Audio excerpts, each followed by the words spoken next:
睇下我哋個靚仔，Hello！而家我哋嚟到嘅呢個就係西安長安12時辰主題街區啦。今次我哋嘅目標好明確，呢度就係要 IP 加實景聯動，解鎖微短劇同埋文旅融合嘅最新玩法啊！喺呢幾日裏面，我哋要即場同同學仔一齊拍一段5分鐘嘅微短劇嘅大戲啊！日頭我哋先衝去長安12時辰，呢度真係冇得頂啊！全國首個沉浸式嘅唐風市井街區，呢度完全係根據長安12時辰嘅劇集 IP 復原嘅。入到去之後，簡直1秒就可以穿越返去唐代啦！花樂雙輝樓、靜安寺、太上圓圓燈，個個場景都有劇情感。呢度簡直係為微短劇量身訂造嘅取景地啊！仲有李白飲酒作詩、楊貴妃起舞、不良人巡街等嘅 NPC 四處走動，隨時都可以拉埋入鏡頭做群演啊！嗰份時代感簡直拉滿啊！呢度嘅市井煙火氣濃到不得了啊！呢度有唐代嘅小食啦，手作嘅文創、沉浸式演藝，樣樣都齊。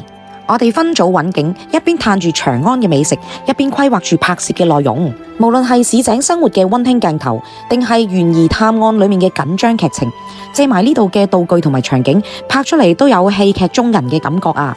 有啲咁靚嘅景，根本唔使刻意演，就已經好入戲啦。今次我哋嚟呢度唔係玩㗎，我哋係參加咗國家廣電總局嘅課程。呢一個係微短劇青年人才研修班，學完咗微短劇行業趨勢之後，就要將場景裏面嘅優勢完美結合，沉浸式嘅 IP 同埋底蘊，拍出大片。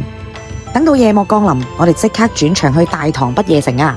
呢度嘅皇家氣派真係勁到痹啊！燈光璀璨到照亮咗成個夜空，成條街都係戶外嘅盛唐天街啊！重點嚟啦，亞洲最大嘅音樂噴泉，仲有超好玩嘅聲控喊泉啊！有啲咩可以令到一班人喺條街度尖叫呢？睇下喺呢度叫得越大聲，個水柱就噴得越高啊！配埋周圍嘅唐風建築同埋街頭表演，呢個夜景取景地直接封神啊！仲有好多靚靚嘅姐姐着住唐裝喺度影緊靚靚嘅照片，隨時都可以融入劇情，文旅元素拉滿，畫面感超級吸睛啊！你幻想下喺呢個咁靚嘅場景，着翻件靚靚嘅漢服，畫翻個靚嘅唐裝，隨時入戲拍大片啦！簡直係夢回大唐，就係今晚啊！下一集帶你去睇更多嘅微短劇拍攝場地，記得點讚關注哦。